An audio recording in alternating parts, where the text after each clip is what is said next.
Olson, and I would like to first introduce to all of you the people that are going to be listening to the speech today. So we'll start here.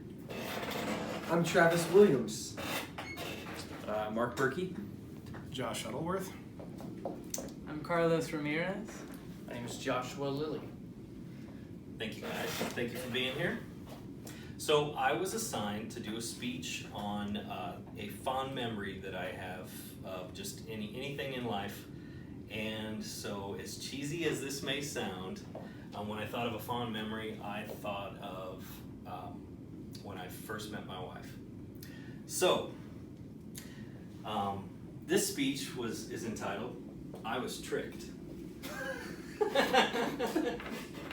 I was tricked. I didn't see it coming.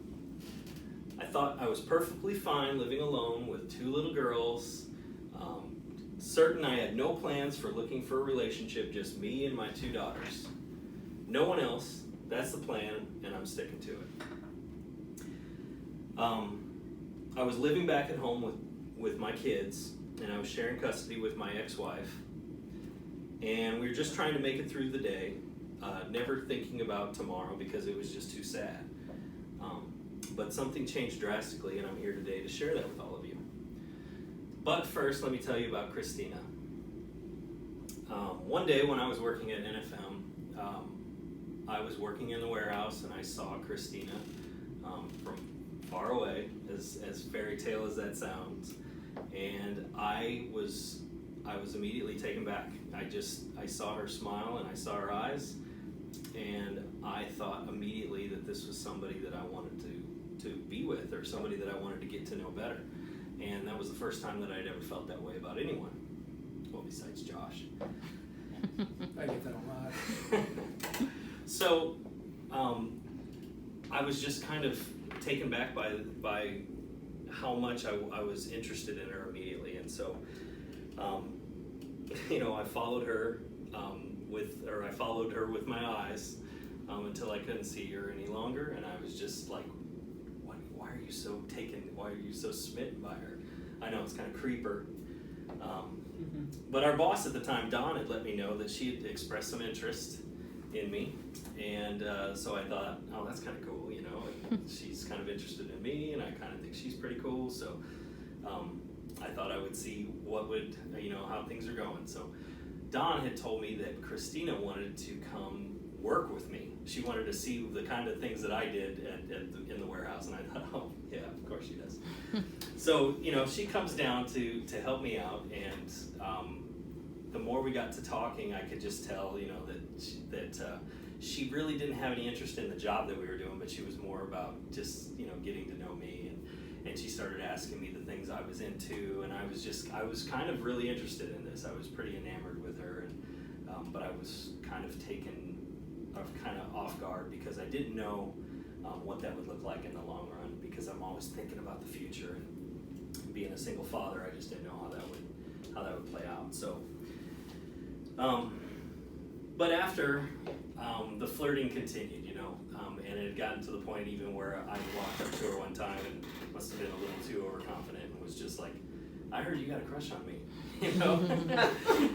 and she was like, no, like a little third grader, and then just like ran away, but it was fun until she had to flip the script on me, and she asked me out, and like immediately I was just like, no, like, no, I got things going on, I can't, and I just was full of excuses, and that's when, that added another layer to the story, or the start of the relationship, and it had a lot to do with the fact that I was really depressed, and I was really insecure.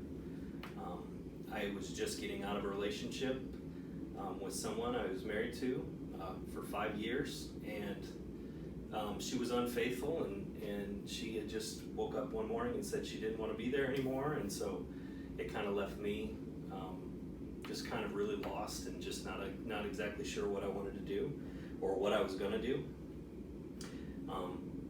So I didn't know how someone bounces back from circumstances like that. But I just refused. I knew that in my current circumstances, I couldn't imagine that anyone would want to be a part of that. So, you know, I've got 2 little girls and an ex-wife, and I'm living in my mother's basement. And I'm just like, you know, oh, you know, the perfect catch, you know. It just didn't make sense. So I wanted to so bad, but I just had conceded to living alone, as sad as that sounded. But I just figured that that's the way it's going to be, and I'm just going to concentrate my energy on my daughters.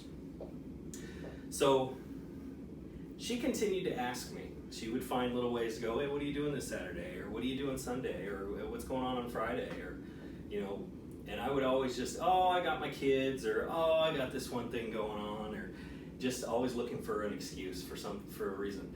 And what I didn't know was that this whole time, Christina was like keeping a journal in her head of what I was doing and when I was doing it, because that following weekend, she said, hey, what are you doing this weekend? And I said, oh, I got my kids. And she said, good, because I'm picking you up, or next weekend, you're picking me up on Saturday night and you're taking me out.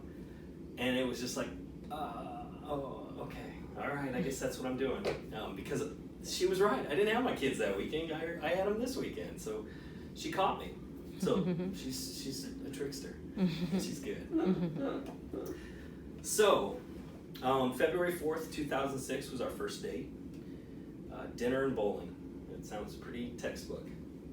But Christina's favorite restaurant at the time was Outback, and she let me know ahead of time that this was where I would be taking her to dinner.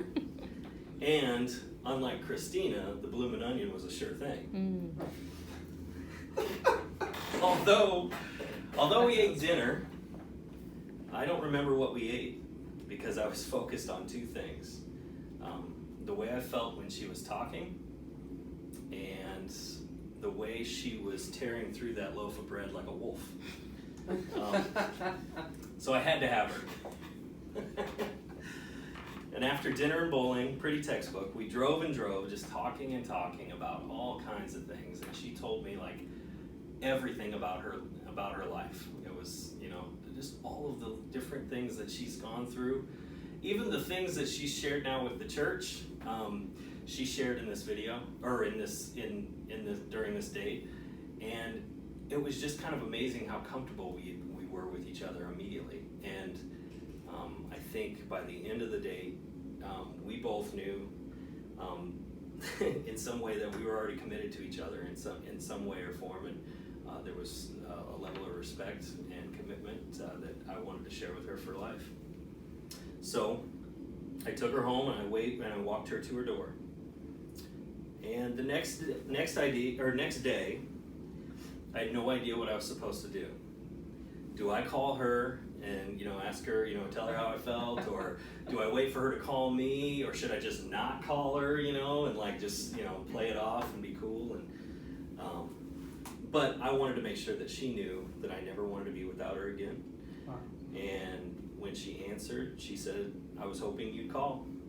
So I made the right choice. And that's all I've got. Wow. Just wanted to share that with you guys. Wow.